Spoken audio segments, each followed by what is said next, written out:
pieces of it. But I wanted to kind of give a high-level view. Like the City Council and Cordova Electric Board of Directors haven't even been walked through it yet. So I wanted to kind of grab the highlights out of it and show you the findings, share the findings from that work, and ask you for your questions or thoughts about the project, particularly if you have concerns or questions. I'm going to skim the surface, but you can drag me as far into the weeds as you want, so please do. This is actually from this Sunday, winds gusting to 70 and 3 feet of snow about halfway up the trail, but it's a great opportunity to see it in the winter. And you can see there's actually about 1 cubic foot per second of water flowing out of it right now, which is just about what the city uses this time of year. You want me to get the lights, Clay? Yes, please. Clay, that's where it would go out towards. This is where the trail comes in on the eastern corner, and then this is right at the outlet, right before Cascades down the mountain on the west end. And you'll see other pictures of that. So if you're not familiar with Crater Lake, it's perched right above the community of Cordova, right above Orchid Adventure Lodge. That's roughly the path of the outflow.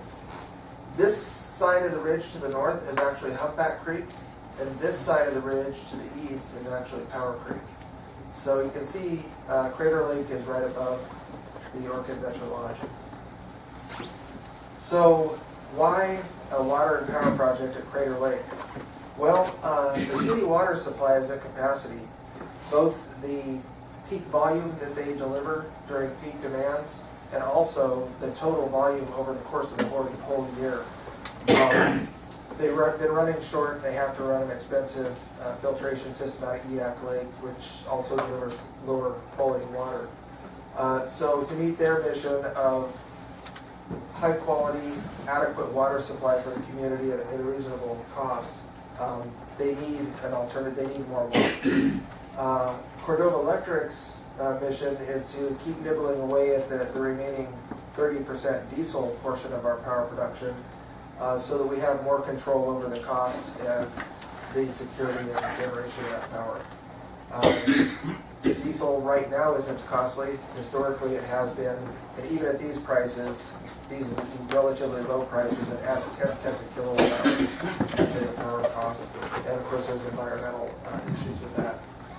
Cordova Electric has no bulk storage. The only way we store any electric energy is in a diesel fuel tank right now. And that poses some challenges for us, and storage would offer some opportunities. So why the Crater Lake site? Why not look elsewhere? Well, and we have. It's close to existing water and energy assets. So right at the bottom of the hill where the creek dumps out now, we have a city chlorinator building, and the largest pipeline in their whole system comes from there into town.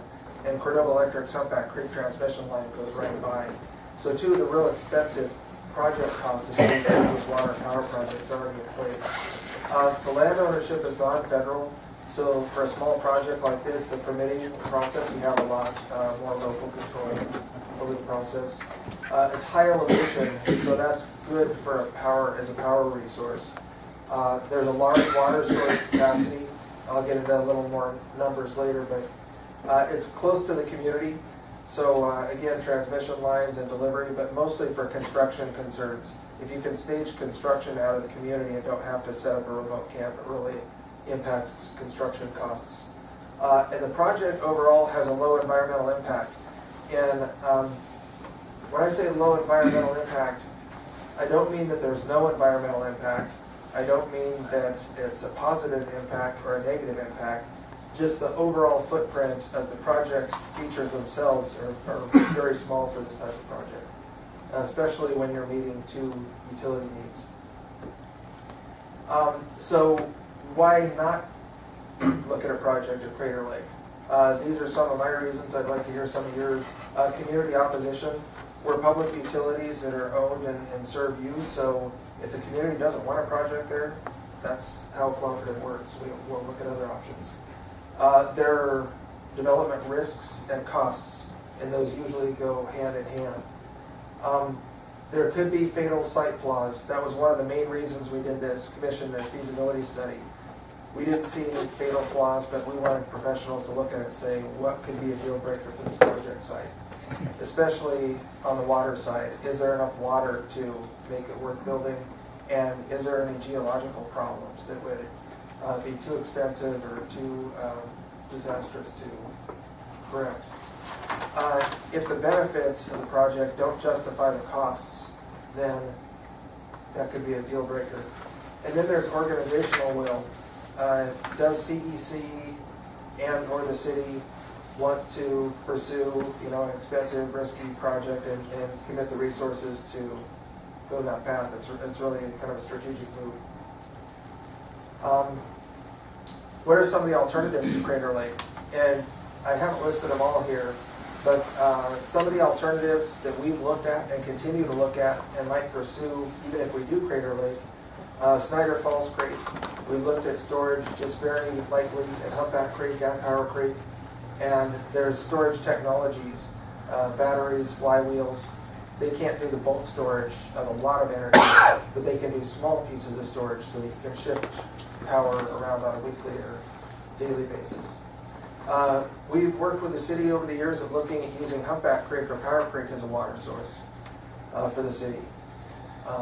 One alternative is to not go out and build a new project. Let's just make the projects we already have better. Try to make them more efficient.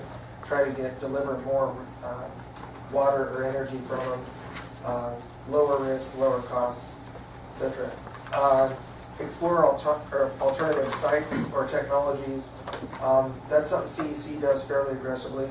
Especially with so many technologies in development, even if we get down a path and think this looks great, we try to keep our eyes open in case something better pops up. And then there's do nothing. Just, we're at 70% hydro, maybe that's good enough. We're very, very tight on water supply.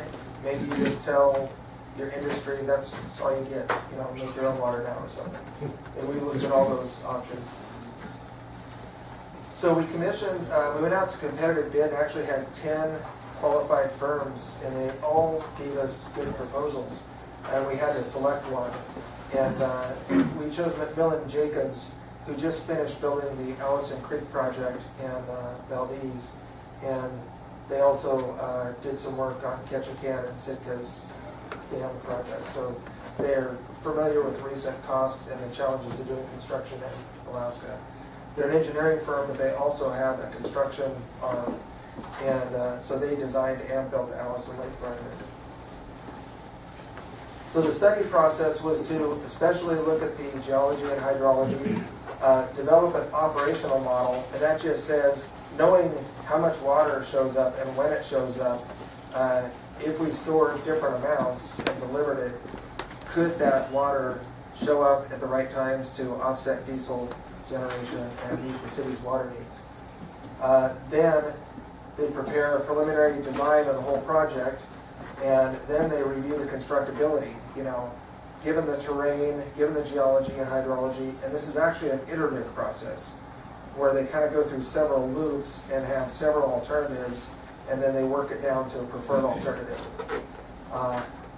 Also evaluated the permitting needs, and then they worked with city and CEC, so myself and the city engineer and city planning department very engaged through the whole process, giving them information about our needs and use and the timing, but also vetting their work and giving it the red face test as they did the work, without influencing it. Our number one criteria was we want an honest look at what the costs are and benefits. We want a decision document, not a. So we made it very clear to them that even if we did go on to design, they were not automatically going to be the designers, because there's kind of an incentive sometimes for engineering firms to make the project look good, especially if they can get all the work out of it right. And then they performed a cost-benefit analysis. We want to say, if we invest $1 of your money, what are you going to get in exchange? And is it worth it to you? So what might the project look like? This was from the air in a helicopter, and now we're looking at the outflow of Crater Lake, and then it goes down the hill to Orchid Venture Lodge there. You can just see the edges of a glacial cirque, which is ground off bedrock, and this bedrock comes down here and dips down and then comes back over. So you have a natural dam site there. And two of the options they looked at, one was a low dam, which would be about 20 feet high across there. The other one is a high dam, which would go basically from this point over to that point, and then across here, because there's a little swale there, you might be familiar with the trail that goes there, water would spill out of there. So that would be about 25 feet high. But this little bit of area is very small in relation to the volume of water that would be stored. So another view of Crater Lake. So we were just looking at this little notch area right there where the outflow of the lake is. This channel is actually quite deep through there. That's 15 feet deep all the way back. So you could do a little bit of trenching there and just trench maybe 50 or 60 or 100 feet, 10 to 12 feet deep, and kind of tap the lake in a way. Here you can see the land ownership. There's corporation land, City of Cordova land, and then state land. The watershed is roughly defined by this line here, and then continues along this basin. It's about 220 acres. So that's a very small footprint for a hydro project, but when you get the amount of rain that we do and have this high elevation, it turns out that it could produce about 10% of our electricity. This real prominent feature, you can see it expressed in this little slough here, and then right through there is what we call a fault.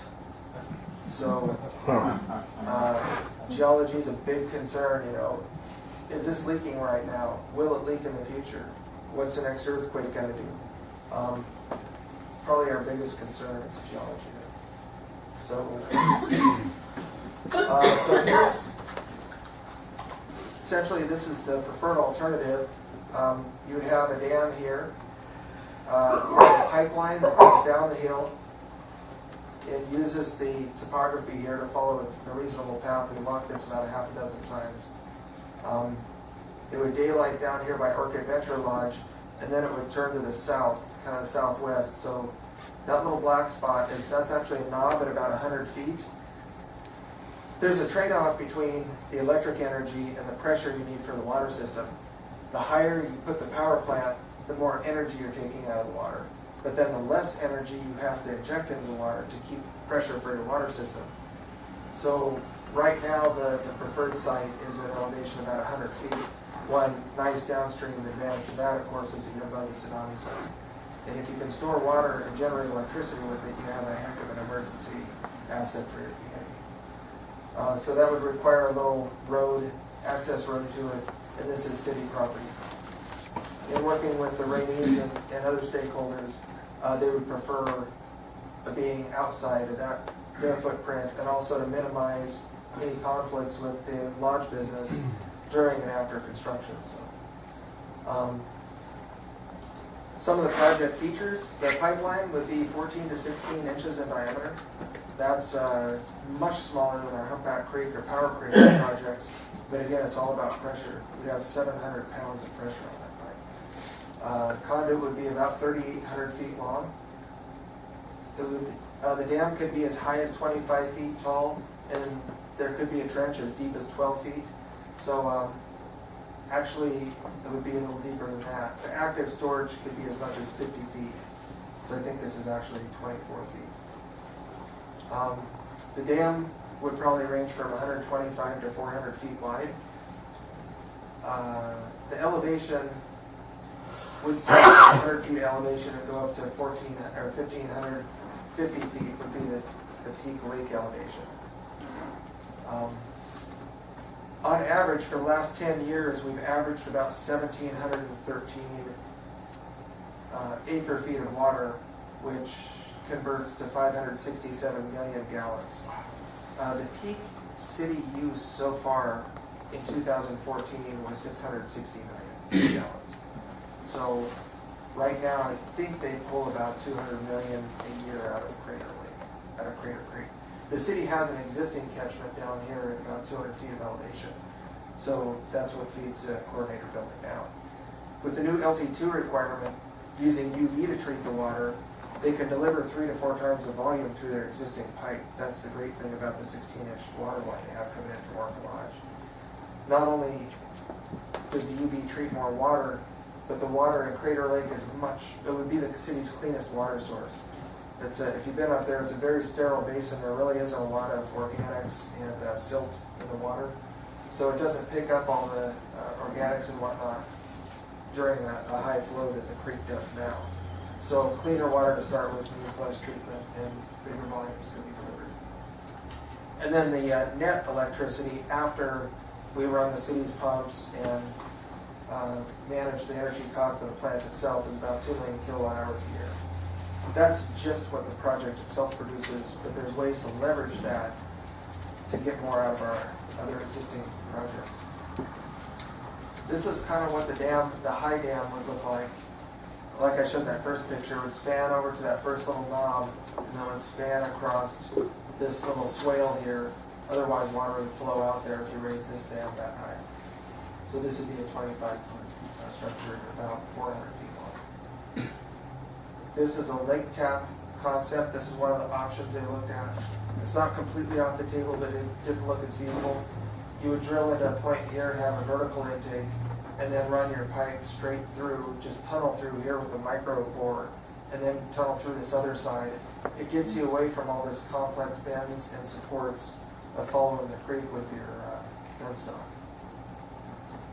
But this would be the low pressure part of the project, so you can get away with quite a bit. You can use some pretty simple couplings and plastic pipe. You just don't have the pressure demands on the upper portion of the pipe that you do. So just to give you a kind of an intuitive feel for what the profile looks like, it's a really steep area. You know, you sit at Arca Lodge and it looks straight up, but these are the actual grades. There's flat areas and kind of benches along the way, particularly here at about 400 feet, 50, 500 feet. So these are just 100-foot increments. So you'd start from the Powerhouse and then come up to about 450 feet, on up to 750. Then you get into some pretty steep terrain, and then it starts to level off, and then it really levels off. That canyon that showed all the bends and everything, it's actually fairly level for a long ways out of the lake, and then it dives off. So this is what we got here, 4,500 feet, and there we've got 3,500 feet. So the last 1,000 feet is fairly flat. That can actually pose some problems. You don't want to have a dip in your pipe that could freeze. So you try to keep, just like a sewer line, you try to keep positive grade through the whole thing so you don't get water traps in it. So I just stitched these together to give you a feel for what the grade looks like down the penstock down. So this is a conceptual water power plant. You bring your pipeline in, your penstock, you generate power with it, drop it into a water well.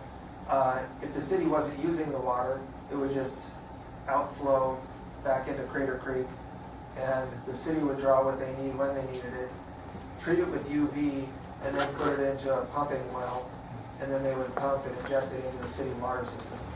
So you could use the water for the city or generate the power, preferably do both. And it'd be housed in one building. A lot of the equipment from the existing chlorinator building could be moved into this building, especially the brand new LT2 UV equipment, which was sized to have the capacity to accommodate this project when it comes along. This is kind of the amazing geometry of how basins work and how raising the elevation a little bit gives you a lot of storage.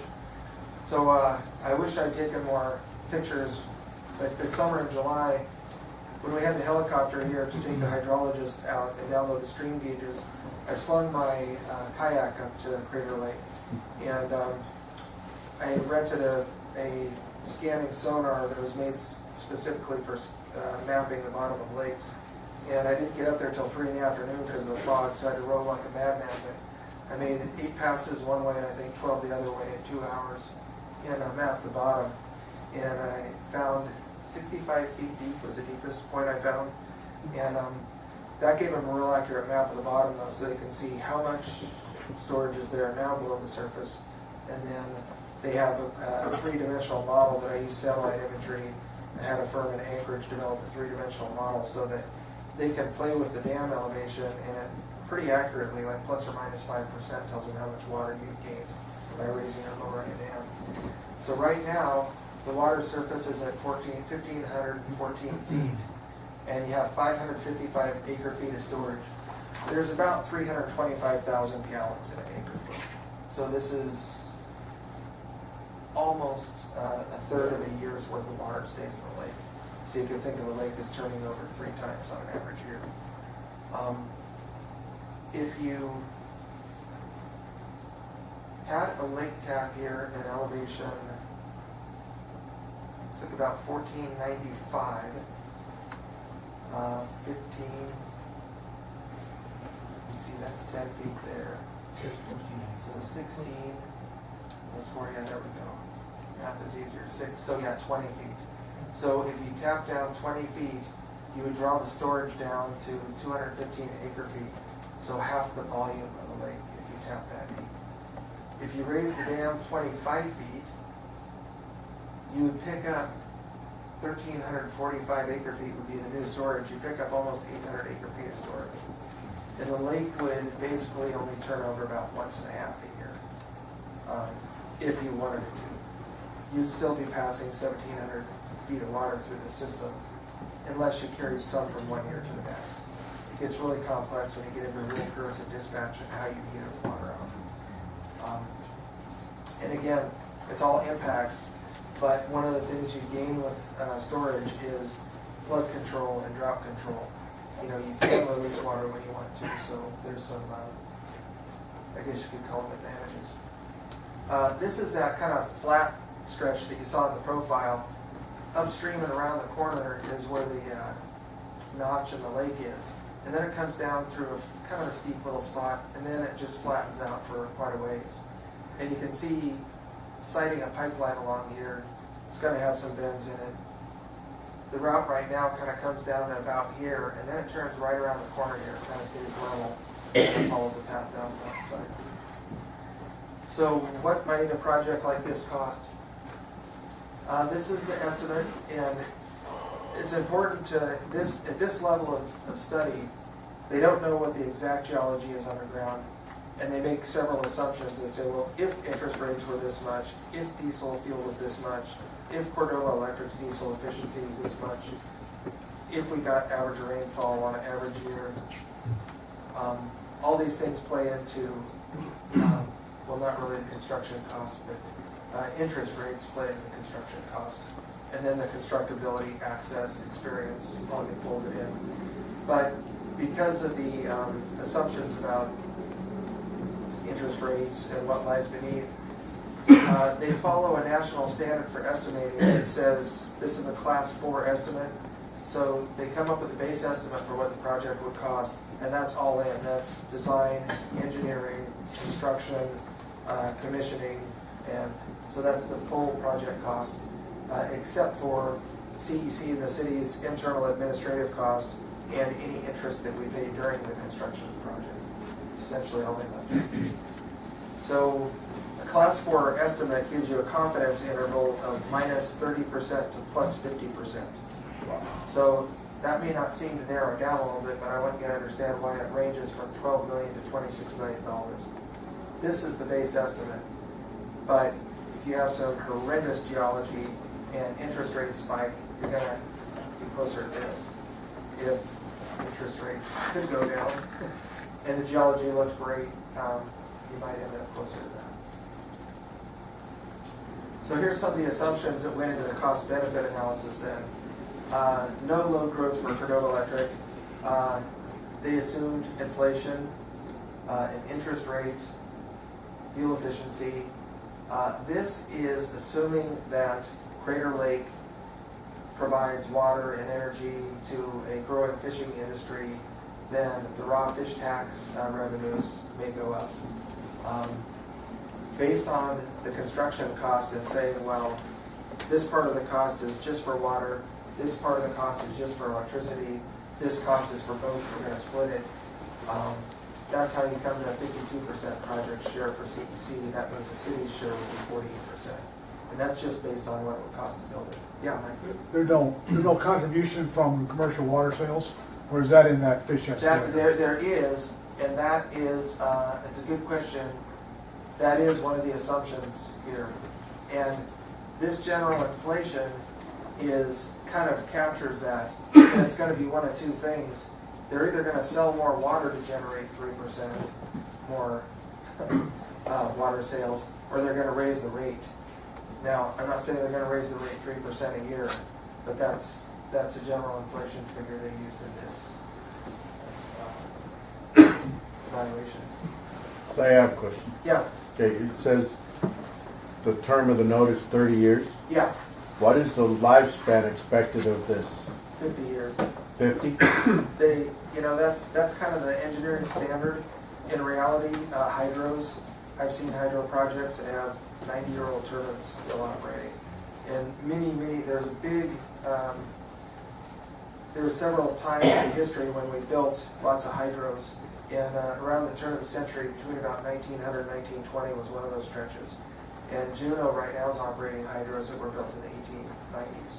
So humpback crate, for instance, the new intake structure and stuff there, 50-year design life, but the expected life of the project is 100 years plus. So, and unfortunately, lenders won't lend out over those kind of horizons. The state of Alaska would when they have the money. We'll see where that goes. But that's a good question, a good point. That's why, if you look at the life cycle cost of hydro, most infrastructure in the planet, the ownership cost, the operating cost goes like this over the life of the project. Hydro is a rare anomaly. The life cycle cost of the project go like this until the debt's paid off, and then it does this. And that's what happens to the cost of electricity. So Hoover Dam, for instance, when they just raised the rates a few years ago, it was 2 cents a kilowatt hour. And they had fully inflation-proofed it, fully recovered the entire cost of the project. And they ended up with a rate that was 1/4 of the market rate for hydro. So the cost benefits there was different scenarios, a base project, and then options. I won't get into those details now, but basically there's a high dam, a low tap, there was a low down and a low tap, a low down and a low tap, and then there was just basically draw the water right off the lake, basically a running river hydro. So the important thing is that for all these scenarios, the cost of benefit ranges from just slightly negative to fairly positive. And that means that, and you'll notice like for this one, you say, well, 13 plus 12 is 25 million, but the base construction cost was 17 million. That's because all the maintenance and operations costs over the life of the project are calculated for each year, and then they're all back to today's dollars. And then you compare those costs to the value of the water and the energy, and then you compare those. And you want it to be positive because basically that's telling you you're getting a return on your investment on the financial side, just from a financial perspective. So they did a real detailed project schedule. Again, they took, if the project was built like this, these elements would take this much time. They're dependent on each other, so this is kind of a classic Gantt chart. And what you end up with is they're, in ours and the city's opinion, very aggressive and very optimistic is that if they were to start design in May, you could have the project in service by 2018. We think 36 months is still an aggressive, but more probable and realistic schedule. And maybe a July 2016 if the CDC board and city council want to move to the design phase. It probably wouldn't be till July until we get there. There's also a state grant application out that would be available July 1st. So if we get the grant. Is there any federal money? There's a lot of federal programs. In general, hydro is not considered renewable energy at the national level, but they and I say especially the Western legislators have been making inroads into micro hydro, low impact hydro, adding hydro to existing water systems. So this might qualify for some of those criteria. There's some 1% bond money out there that I've been chasing, and we can't qualify because it's a new storage project.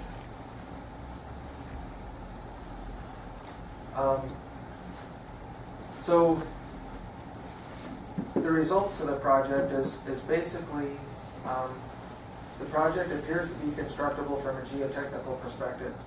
So there are fault zones, but in general, in fact, I asked the geologists on the spot, and they had a strong geology team on this. On a scale of 1 to 10, what's the quality of this rock for a hydro? And they said a 9.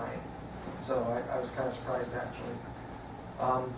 To really know, we'd have to drill some holes, though, and make sure that there aren't some real defined shear zones or fault zones where the main project features would go. And we found one place where there was some really weak clayish type stuff that you can pull out with your hands. You want to drill through that and see how far it goes, because it could become a path for water to eventually just blow it out. I'll start leaking out the other side of the lake, even under low pressure. So,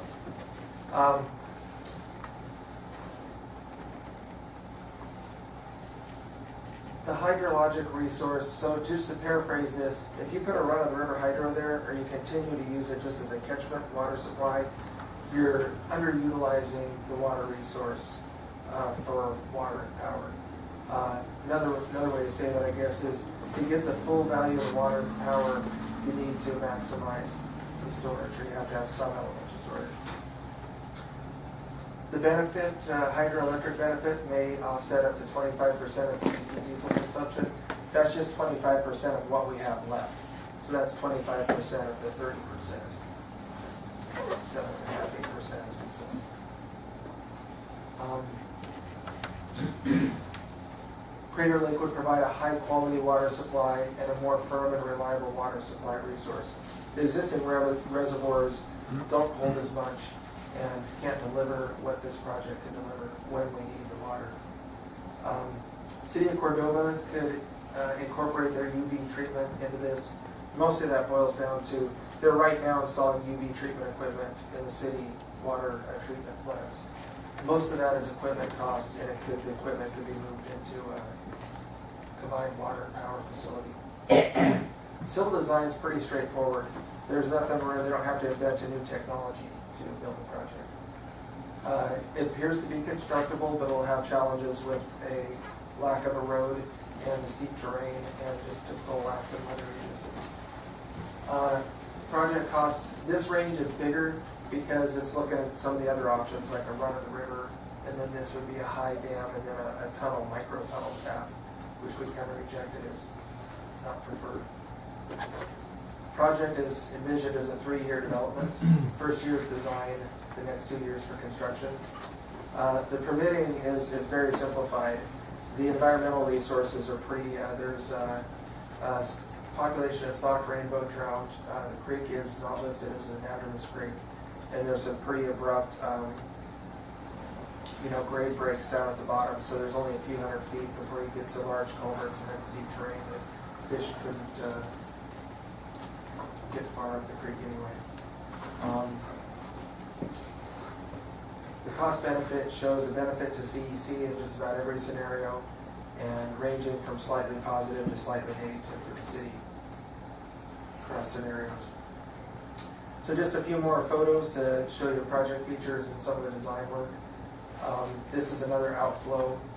You can see it drops off steeply through there. You can also see the quality of the rock here. This has been ground smooth by glacial events. This bedrock goes right across and up, so there's no mystery about where the rock is. Here you get a really good view of the deep channel that comes right up to where the outflow is. Right here is that constriction in the rock. And this is 12 feet deep right up to there. So where would the dam be, if you're gonna make it bigger, the 25-foot dam, where would it go? It would come from this corner over to this corner, and then it would come out this way. So the aerial would be an easier place to show. Yeah. So Clayton, would you bring the pipe in lower to tap into the bottom of this 12-foot deep finger here? Yeah, probably trench, either trench through here, or we kind of rejected the tunneling option just because of the expense of getting equipment up there and driving it. So probably trench here, and this is, the sides of this are vertical rock, and then there's talus and other light material here. Probably a lot of weathered fractured rock that you could trench back, probably 20 feet deep until you get back to the lake. This little finger, if you're familiar with Crater Lake, there's a little finger that comes back and then it opens up. Right where it opens up, it actually comes up to about 12 feet deep and it dives right up to 20 feet. You can't advance this for some reason. Do you want me to manually do it? Yeah, try to get you to advance that. This is what this is that little access road. This is what the site plan for the power plant, water plant would look like. And then you have a tail race where the water would flow back into Crater Creek. And then you would tie into the existing water line, the existing power lines to deliver back to town. Like, Yeah. how much would the lake level rise? Well, if you built a 25-foot dam, right now, I'll have to go back and look and see. We've captured a couple of fairly good events. It doesn't rise much. It's amazing how fast that water squirts through there. I think we've seen the lake rise as much as 3 feet on our stream gauge there, if that. If you put a 25-foot dam, though, you're going to raise it 25 feet. And if you trenched and you put your intake 20 feet below that, you're going to have close to 50 feet of elevation fluctuation in a lake that now fluctuates a few feet. Now, if you take the long view and look at what that lake has been, it looks, I'm not a geologist, but it looks to me like the lake elevation has been higher at times, and then over time, that weak little seam of rock, which is, the reason the outflow's right there is because that was the weakest point in the rock. So it's just been chipping that away, and the lake is, right now at this point in history, is at its current elevation. Yeah. How do you get the estimate that you could actually get that much more water? I mean, you showed us how you almost double the acreage by going up that high, but wouldn't you also have to have an estimate that you would actually get enough precipitation in order to get that rise? I mean, Yes. So the way that you calculate the volume is we use satellite imagery. The satellite takes pictures from different angles, so you basically have a three-dimensional. You can use that to develop a three-dimensional image, and they did that. So they have the topography of the whole lake right down the lake surface, and then the imagery I gave them to the bottom. So, and it has 1 foot or 1 meter resolution. It has 1 meter resolution. So it's pretty accurate for this, and someplace you're gonna be a little high, but some you're gonna be a little low. So it actually takes that exact map, and the software, when you raise it a little bit, it goes out and calculates all those little prisms and says, okay, you've got really flat ground here at this elevation, so if you raise it another foot, you're gonna go from a 20-acre lake to a 25-acre lake and have all this extra volume. So it's actually, so they can just slide that dam height up and down, and it gives them and that's what generates that whole curve. but that's assuming you would get the precipitation Yeah. to So- fill that basin, and Exactly. you wouldn't have such a large outflow that it would keep the level down considerably lower than. Okay, so now you get in the models that too, and so they take the hydrologic model, and they end up actually using the Snowtail site. There's 10 years of rain, snow melt equivalent or rain equivalent there, and then they took the 1 year of stream flow data that we had, and they take the 1 year of Snowtail data and the 1 year of stream gauge data, and they say, how do these correlate? And then they make a predictive model, and then they look at several more months of data, and they say, wow, the model's really close, but not so good on the very low end and very high end. And that's exactly what they found. So they model that, and then that model actually models how much water comes in at which times a year.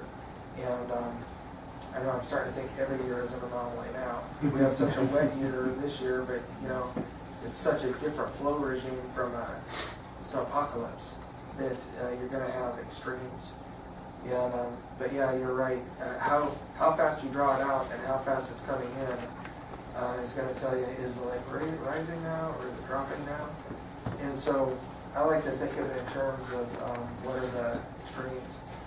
One extreme is that, say from a community recreation and access perspective, one extreme could be that if you built a -20 to +25 project, that you draw the lake down to -20 feet in June. And that's probably a pretty bad scenario in terms of, recreation. You're gonna have a 10-acre lake left where now we have a 20-acre lake.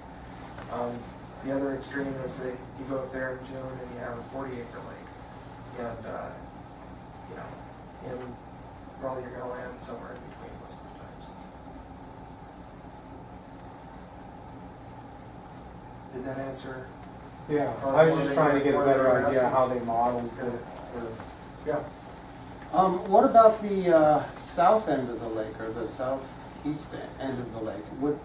At 25 feet, would there be any outflow in that direction towards the Yak Lake? No. I had surveyors on the ground, and we went to all the saddles and got, we took little transects across the load points all the way around the lake, and then the surveyors tied that to the satellite imagery, and they looked at where does the water spilling and elevations in the different places. And once you go above, that's exactly why, once you go above 25 feet, you do start to spill in other places, or you get close to spilling in other places. And your dam gets so big, it's the construction costs get. If you remember that water curve, it goes up to a point, but then it starts flattening off. Because you get to a point where the basin starts doing this, and you can keep raising your dam, but you're not really increasing the volume as much as you'd think. So it flattens out. I think a lot of people are going to have concerns about the elevation of the trail Yeah. that exists around the lake. And maybe one thing you might be able to do is to predict where the trail will be underwater at what elevation, and if there are good ways to reroute the trail to be along the lakeshore at times of high elevation. Absolutely. I can tell you 25 feet, just about the whole trail is going to be inundated, the existing trail. So, just having walked it. But there's, like you said, there's uplands where Yeah. the trail can be relocated. And,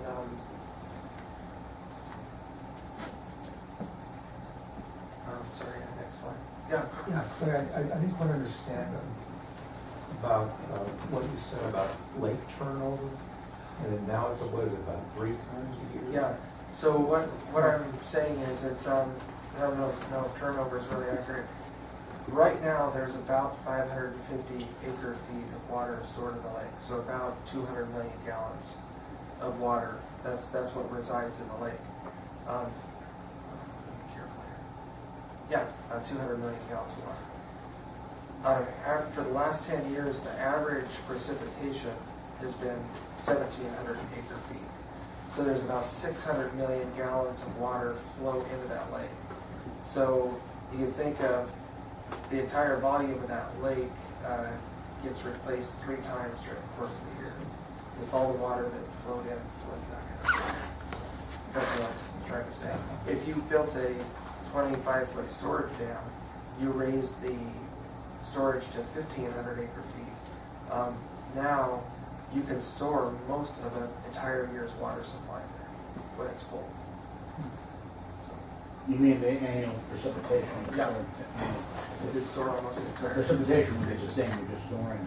Yeah, and the extremes on those 2 years were 1,200 acre feet to 2,200 acre feet. So a wet year pushes twice as much water as a dry year.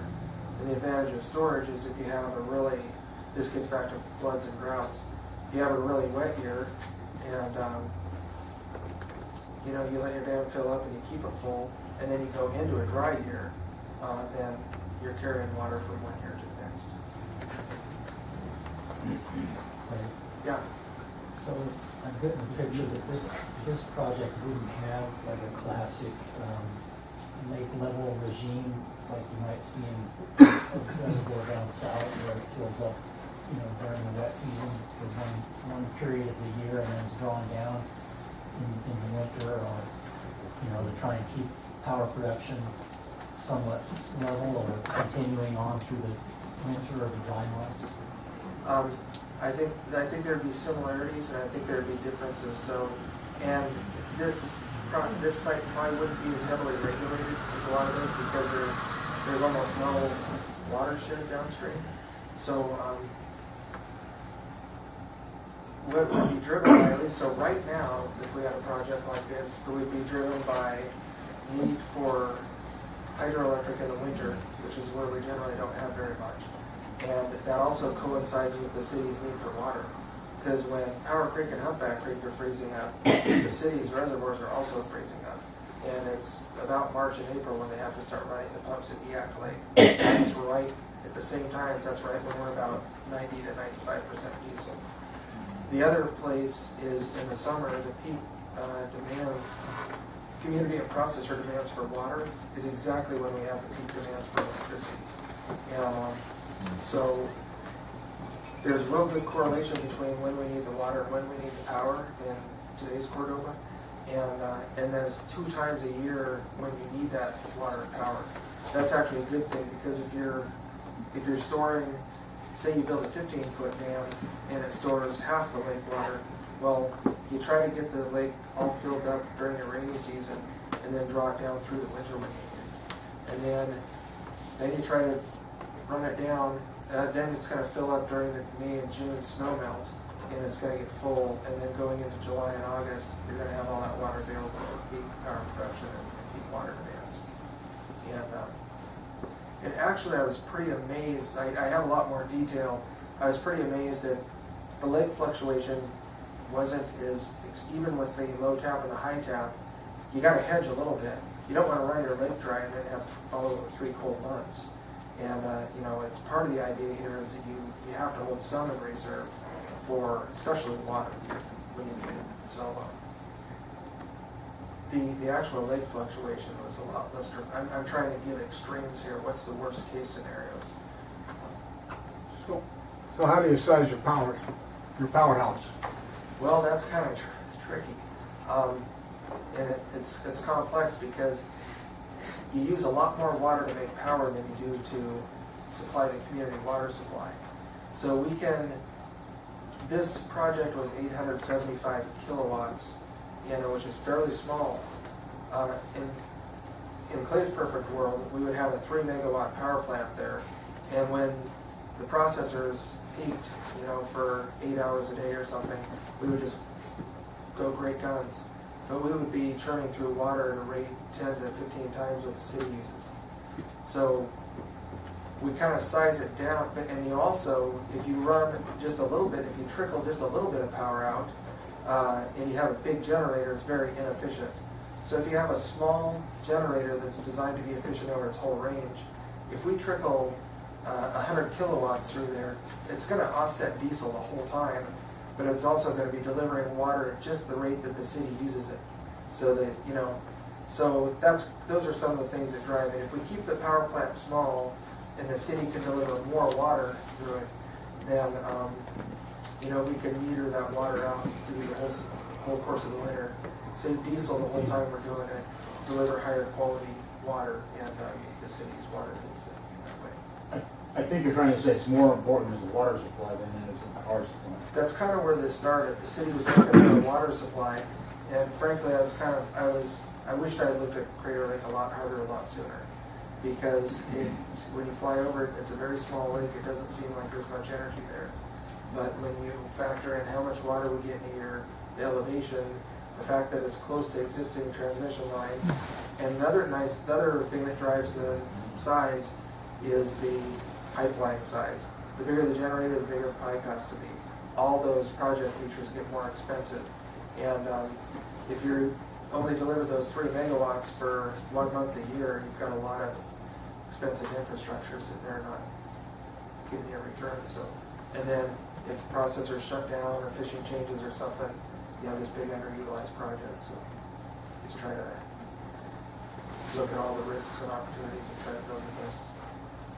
Rob. From a realistic standpoint, I mean, we've been in Cordova a little bit here, both of us. And, you know, we've seen all the bumper stickers and, you know, we know who all these people are. Do you think you have any chance whatsoever of destroying the existing Crater Lake for this project? I mean, realistically, you basically know this is never going to happen. It depends on what you mean by destroying it. Well, you're going to destroy it as it is. I mean, you're going to make a different lake. Yeah, it would be different, there's no doubt. Yeah, I mean, do you really think this is going to happen? Do I think the project will happen? Yeah. I think it could. Well, I mean, I didn't what I asked you, though. I mean, So,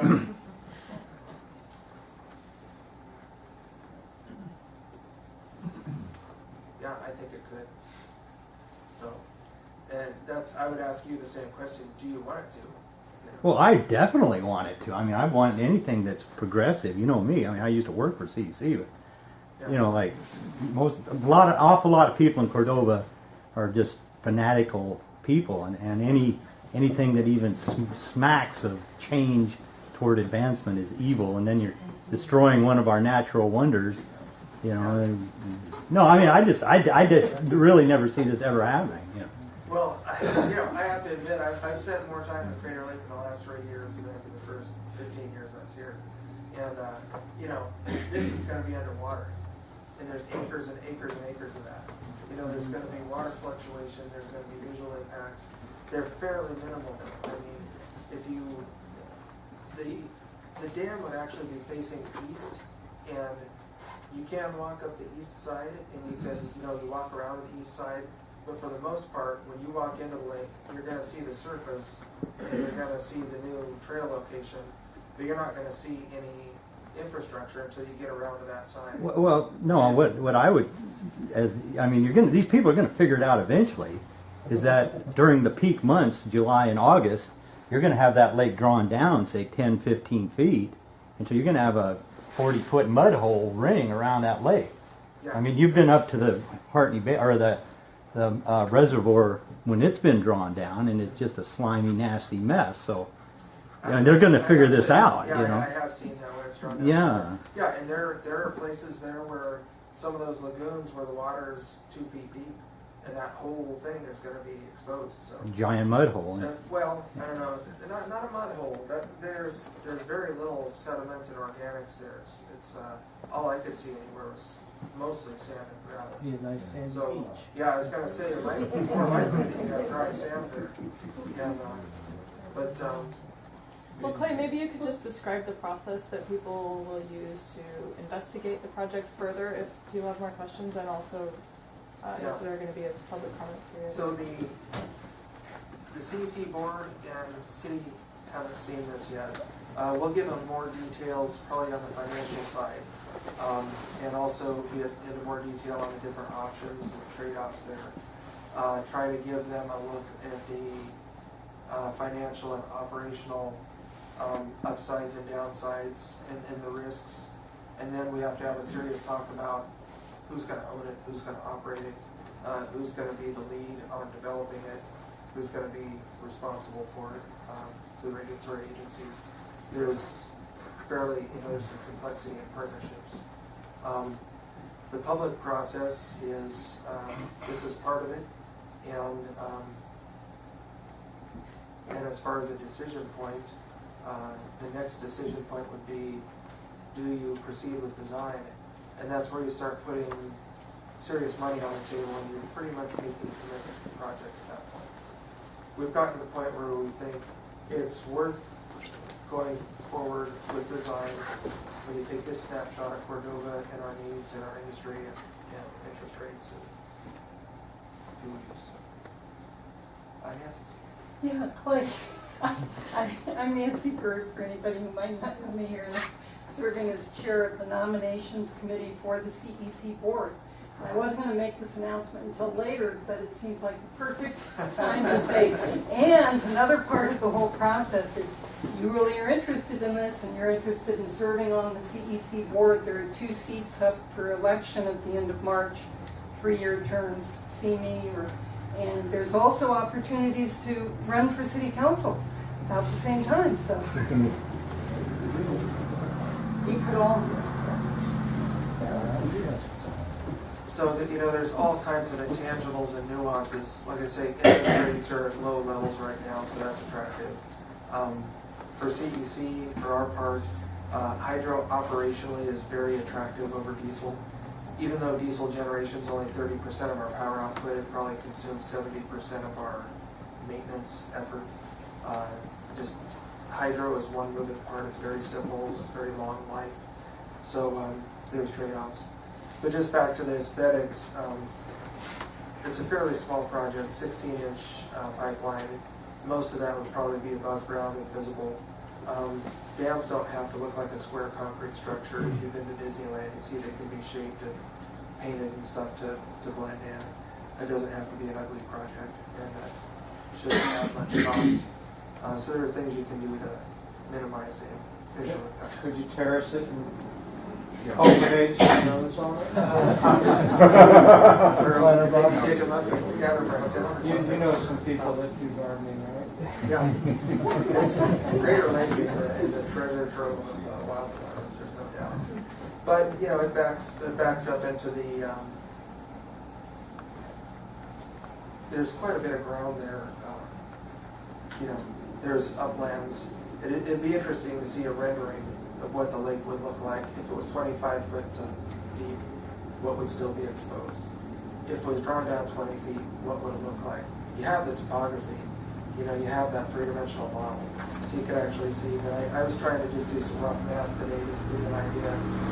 If you have half the volume and it's 60 feet deep, and you're drawing it down 20 feet, you're probably going to shrink it to somewhere around 10 acres. And right now it's 22 acres. So if you know how geometry works, that's not as much as you would think, because a fourth of the way in might be half your total volume. So it would definitely shrink the lake. In some places, whole lagoons would go dry, and other places would just move a little bit.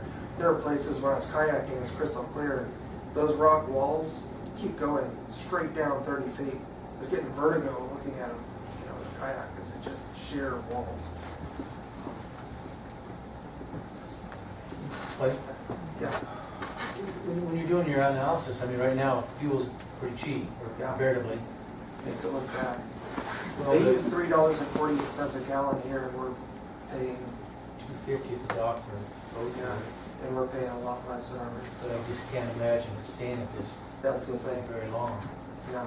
But on the other hand, interest rates probably won't either. And big projects like this are very sensitive to interest rates. Well, we're talking about that right now, But going up. yeah, well, they are going up, It creeping. did go up already.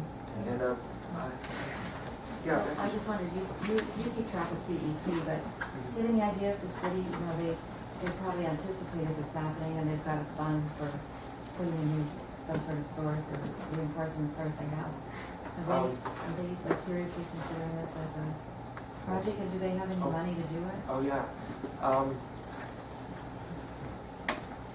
don't think they have the money sitting in their bank, so we would have to get into what's their bonding capability. If it's a $17 million project and you have a 48-52 split, we're looking at another piece of infrastructure, and that gets back into, what's the will of the organization and what's our financial capacity. We've got Humpback Creek, an elementary school upgrade, and a Cordova Center that are all roughly the same cost. This one would fit about in there. And so, in a perfect world, the project would pay for itself. On the electric side, it kind of does, a diesel fuel offset. In the city, it's assuming there's going to be either increased use or increased costs of the water, delivered water. So, I don't know if I'm answering your question. Yeah, they just have no reserve, they're just I don't anticipating a think so. bond for it. Yeah, or I don't think money there's from any it. reserve for this in the enterprise fund. The city But, does have some reserves. Yeah, The city has a permanent fund. Well, no, I mean, Yeah. for the water project, like, Yeah. your Well, it water could is. be for the water project. If you're on Yeah. city council, you can make that decision. A lot of the city Run council, for we city could be council. saving money, we would have been saving money for 10 years, anticipating that this is a project that is needing to be addressed. We have a lot of water lines. I think there's a lot of, another way to look at it is that the city's water infrastructure is aging. Yes. And if they get more water, it's gonna have to come from somewhere. And what we didn't evaluate is what's it gonna cost to upgrade meals or heating or some of the other Or should alternatives. we upgrade? or to continue running EAC. Some of the big, I mean, to me, some of the great things about the city is you can move a lot of the electrical stuff to our side. The heck of it is when you run EAC, running the EAC filtration plant, which is a huge electric load, happens at the worst possible time. It's always when we're on diesel, either because the processors are peaking or because we don't have any water in our hydros. So right when we least need it, they're throwing another 200-300 kW load on us. And then they're paying 3 to 4 times as much for their electricity because of that. So it's lose-lose. If we can run the hydro and use some of that electricity to pressurize their system to deliver cleaner water, then that's kind of win-win. So this project has, from the financial and community stability and even security side, it resonates with legislators, I think, and agencies, because it's a dual purpose thing. That's what they're looking for. We have to be smarter with where we make And you investments. basically get it for half price and the city actually gets it for, it's reduced cost Yeah. of both of you. We share the cost and share the benefit, so. Again, On a dry year like we had this last year, or the year before, where we basically didn't have snow load, and we had a long stretch of no rain, would this project work? You know, if we had the ideal size dam and everything was tuned in on a year like this last one, I'm gonna say it depends. So I'm just thinking about the electrical. So this is what Cordova Electric's year looked like. We broke records every single month from January through May. It was either the best or the second best. From January through June, either the best or second best hydro month in history. July and August were the worst hydro months in history, both of them, because we're flat out of water. And because 4 times as much gets used in July as in March or April, it swung the whole thing. So then we turned right around and had one of the wettest Novembers and Decembers, and we ended up at 73% hydro for the year, which is the second best ever, and delivered 10% more hydro for the year than we've ever delivered. So I would like to think that we would be smart enough, and if you remember January, the EAC River is 7 feet high. It was flood stage in January last year. If we had gone into winter trying to save water for March and April, we would have spilled out.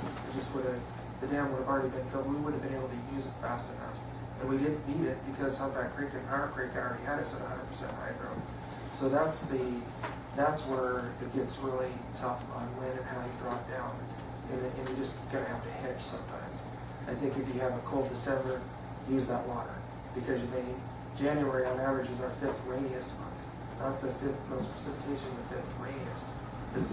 We've had at least 5 years that I can remember that we had 21 inches of rain in January. So, yeah. Last year, I think we only, just 2015, I think we only used EAC 2 days. I mean, we had enough rain events Yeah. that we only had to tap into EAC twice, so there's a good chance that Crater would have covered, but the year before us, considerably more. 40 days. They ran the year before, and that killed us. So it would have helped, though. It would have smoothed all those things out, and if we had been strategic with it, it would have helped a lot. The other thing that helps CEC a lot is we have some of the poorest diesel efficiency for the quality of our diesel equipment in the state, because we run it at 60 and 70% load. You can get a huge efficiency gain out of diesels if you run them at 90-95% load.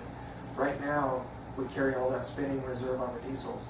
If we had Crater Lake and had 500 or 600 kilowatts, you could run a diesel up to 100% load, and then instead of splitting between 2 diesels at low load, start using Crater Lake until you get up to about 1,600 kW. Then put your second diesel on, turn Crater Lake off. Now you're starting at 80% instead of 60%. And that's one of those extra slices of value that could, I estimate about 500,000 extra kilowatt hours. And then the same thing with Power Creek and Humpback Creek. You can strategically use those and it leverages solar, wind, any other resource. If the sun's shining and the wind's blowing, use Crater Lake as your battery. Just save the water. When they're not, then you generate electricity with it. That's what Kodiak, that's a great thing Kodiak has going. They've got their stored hydros, the big battery, and everything else works. I know. It may be worth your time to poll the audience. For the project, against the project, undecided. I would like to see that, and I don't want to put anybody on the spot, because I'll admit, I'm kind of conflicted. And the feasibility study isn't so compelling, it just says, this is a no-brainer, you just have to go out and do it. It's fairly marginal, 1.6 cost benefit for a project this big and risky is not super compelling, but it depends on where, so from a financial standpoint, this isn't we can't afford not to do this project, but there's other trade-offs, so I would like to, I'm just out of curiosity, who thinks this would be a good project for. When you said we, do you mean the electric company? If this was developed both by the city and Cordova to deliver water and power. Is it a 1.6 for you and a 3.2 for them, or what, do you know their ratio? So the best scenario for CEC is a 1.6, the best for the water is like a 1.1 or whatever it was. It wasn't real much, and it's even negative in some scenarios. Oh, for the 0.96, Yeah, that's the city 0.96. side, okay. Yeah. So that depends on, and that's, if we, that's where it lands. Wouldn't that low cost benefit ratio for the city water supply be somewhat typical of any other water project they might do? I'm guessing, I think it's fair to say it would be for any other project in Cordova. I can't imagine not, because the dam pipeline, if you had the same thing for the electric, it'd be very, very hard to get to, I think, a positive cost benefit for CEC if we just developed it as a greenfield hydro. It'd be much harder anyway. It'd be pretty close. Probably have to make some compromises on the storage amount or something. So do you want to do that? Just in favor? Or who thinks it would be a good project? See if we proceed further, I don't know about it. Is there all we should Who's leaning in that? Yeah, who's leading in that? And then strong reservations. I'm not convinced this is good for Cordova. Okay. And then I'm not sure. There's some tough trade-offs here. I'm not sure if it's worth it. Actually, being on council, I'd sure like to hear some more numbers. If I gotta make an educated vote, it's easy to go, well, I'm for it, let's do it, then no, I'm against it. But if we gotta look at numbers, and I'd sure want a lot more information. Yeah. Because now I'm spending your money, so I'd sure like to hear a lot more. And Well, what you have to do is look at all those other ones and decide. Yeah, that's the Something thing. has The to be done. alternatives are, I think right now, from what I see, one of the most attractive alternatives is do nothing really. CEC still has some, in terms of, we don't have a better prospect as far as a hydro project. There's other things we can do to improve our station. Clay, just off the bat, you got a 30-year bill, and plus you're paying for electricity you're using, so, it's before it's paid off, and you see that. Yeah. There's gotta be a offset with the diesel to make it. And in the water, we have to have, if we want more water, we've gotta come up with it somewhere, if we don't wanna go to EAC. But is EAC with the LT2 gonna be fine? If we could draw out of there for 40 days. So, personally, I'd like to see it. I think if anything, the future Cordova and stuff, anything hydro, but should really look at the numbers to make sure that we're not. One of the things that kind of jumps out at me is if things went badly, to me, most projects, a lot of times when you invest in a big project, if your economy takes a big downturn, that's a very bad thing for the project. But this is kind of interesting in that if we built this project and it takes another 8% bite out of our diesel, for instance, and we end up being 80% hydro, 20% diesel. If, say, the fisheries took a big downturn, and so they still use quite a bit of power in the winter, but they use a lot in the summer when they're peaking, that might actually take us to 100% hydro. because we would have enough with Power Creek and Humpback Creek and the stored water to actually improve our hydro percentage. So the economic impacts might not be that, we'd have to charge higher rates because we're not selling as many kilowatt hours, but you wouldn't be paying for any diesel, and it might be a wash. So it's kind of, you try to go through these scenarios, what's the worst that could happen? I thought, if we lost 20% of our sales, that might not hurt that bad. All that head beating on Power Creek, nobody was talking about $5 a gallon fuel. That's right. So much of the arguing was about something that turned out to be, why argue about that? Because $5 a gallon is a clincher. So right now we're looking at, wouldn't call it cheap oil, but the oil's down and the interest rates are down. So that, the fuel and the oil prices is, I think, maybe throwing our thinking off. I don't see how it can stay down indefinitely. I agree. I don't see how the interest rates can stay down indefinitely either. So I think we may be talking about the wrong thing with some of the numbers that a person's looking at now. Yeah, you gotta think long term. And that's what I was asking, Yeah. give scenarios of $2, $3, $4, $5, $6. You were looking at a different project And what's north interesting, of Humpback get Creek. it to now's the time to get it. And that would have been Yeah. a lot more expensive project. Oh, it was, there wasn't the level of feasibility done on that, but it was a fairly good snapshot, and that was a $75 to $150 million effort. Because, and that's with distance and access and adding the transmission line and trying to get a road. And then it's a much bigger site. That's a 250-foot deep cleft in the rock. And it would actually store and deliver more power than the community uses. So we wouldn't have any way to pay for it. So, and it's a riskier site. Yeah. Well, is that the maximum amount of power you can get out of an 18-inch pipe? Or there's inline turbines and stuff that you can put in pipes? It would just end up taking more energy out of it.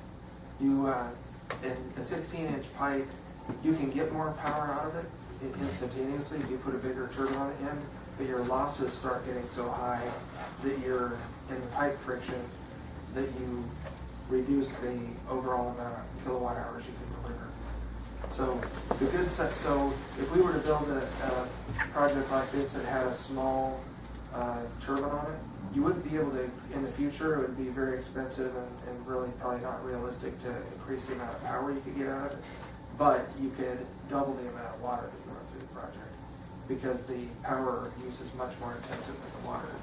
So the city's all-time peak water use was like 5 CFS, 5 cubic feet per second. That 16-inch pipe could deliver almost 9 cubic feet per second. And that's how much you need to make that 900 kilowatt hours of power, or 900 kW power. So the city could grow into this project well into the future on the water side.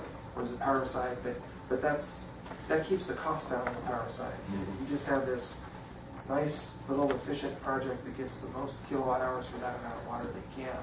And basically you're just generating energy out of it as you feed the city's water system.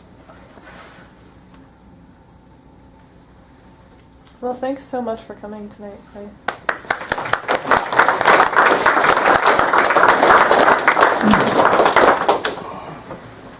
And yes, the rainbow fishing is going to be better.